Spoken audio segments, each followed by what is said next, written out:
교수님, 바다 어머니가 걱정이 좀 많으세요. 간단한 수술이라고 말씀드려도 전신 마취도 걱정되고 흉터도 걱정되시고. 당연히 걱정되시죠. 엄마한테 간단한 수술이란 건 없습니다.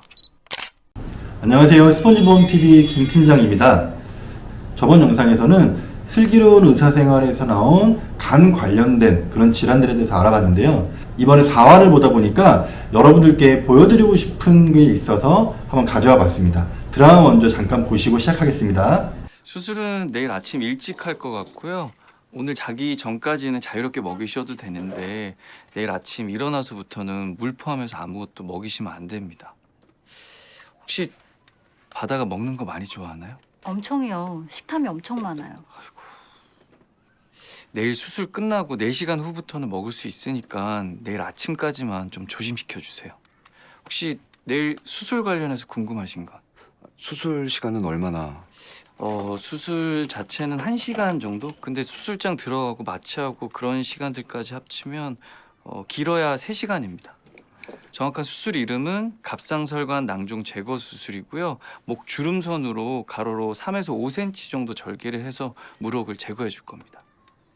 흉터 많이 남겠죠? 한 이 정도? 아무리 적게 째도 한 이 정도는 남을 건데. 얘가 요즘에 약속놀이를 많이 해서 선생님이랑 약속. 우리 바다 수술 잘 받고 얼른 나을게요. 응? 아이고. 아이고.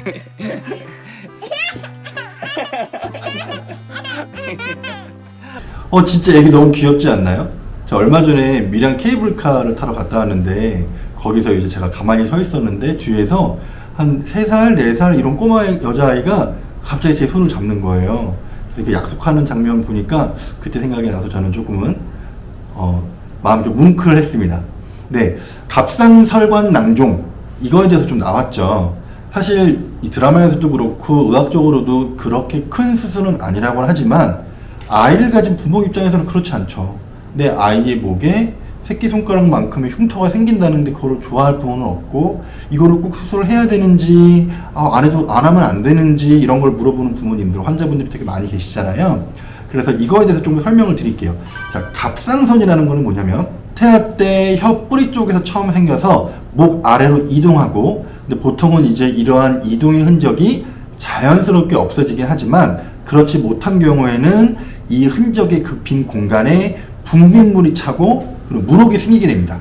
이런 것들을 이제 갑상설관 낭종이라고 불리게 되는데 사실 이거는 선천성 질환이기 때문에 원인을 정확히는 알 수는 없고요. 10세 이하의 소할 때 발견되는 경우가 많지만 크기가 작아서 모른 채 평생을 살아가는 경우도 많습니다. 발생 비율은 남녀가 비슷하긴 합니다. 통증이 일단 없어요. 그래서 이제 증상이 없이 만져지는 혹으로 발견되거나 아니면 이제 혀 안쪽으로 세균이 침투하게 되면 갑자기 이제 목이 붓고 통증이 생겨서 터져 나오는 경우도 있습니다. 이 갑상설관 낭종 같은 경우에는 수술 치료가 원칙이에요. 수술을 위해서 이틀에서 4일 정도 입원을 해야 되고 퇴원 후에 1회에서 2회 정도만 외래 치료를 하게 되는 것이 일반적이고요. 드물게 재발할 수도 있고 낭종이 갑상선암으로 발전할 수도 있는데 이것은 1%의 확률이라고 합니다. 그런데 나중에 이제 갑상선암 진단을 받으신 분들을 보면 이 갑상설관 낭종의 코드도 같이 받는 분들이 상당히 많아요. 그래서 이제 갑상선암에 걸린 분들은 꽤 많은 비율로 이 갑상설관 낭종이 있었다라는 거죠. 자, 갑상설관 낭종에 걸렸을 때 어떻게 보상을 받을 수 있을까요? 보통 이제 아이를 임신하거나 혹은 아이가 태어난 이후에 어린이보험 혹은 태아보험을 가입을 하게 되죠. 이 이름 두 개가 다른 이유는 뭐냐면 태아일 때 가입하면 태아보험인 거고요. 태어난 다음에 가입하면 어린이보험이에요. 사실 보험의 주체는 똑같습니다. 자, 그런 보험에 가입을 했을 때 선천질환 특약이라는 걸 유일하게 태아보험에만 들 수 있습니다. 선천질환 특약이 가입이 되어 있었다면 선천질환 특약에서 보험금 받을 수가 있고요. 질병이기 때문에 입원했을 경우에 질병 입원비를 받을 수 있습니다. 그리고 질병 수술비를 받을 수가 있습니다. 보통 질병 수술비는 회당 얼마인 질병 수술비의 특약과 종에 나누죠. 질병 종수술비 특약이 있는데 모두 다 받을 수가 있습니다. 실비보험이 있다면 병원비는 90% 혹은 80%를 다 받을 수가 있는 거죠. 사실 성인들 보험 추천을 드릴 때 저는 질병 입원비는 크게 추천하지 않는 경우가 많았어요. 왜냐하면 질병 입원비 특약이 매우 비싸기 때문에 20년 혹은 30년 동안 총 납입하는 보험료 대비해서 보상받을 수 있는 퍼센테이지가 큰 차이가 없거나 더 높은 경우가 많았거든요. 그렇기 때문에 질병 입원비는 별로 추천을 안 드렸지만 어린이 혹은 태아인 경우에는 간혹 추천을 드리는 경우도 꽤 많이 있으니까 그런 부분까지 같이 살펴보시면 좋을 것 같습니다. 오늘의 원포인트, 태아보험은 무조건 필수다.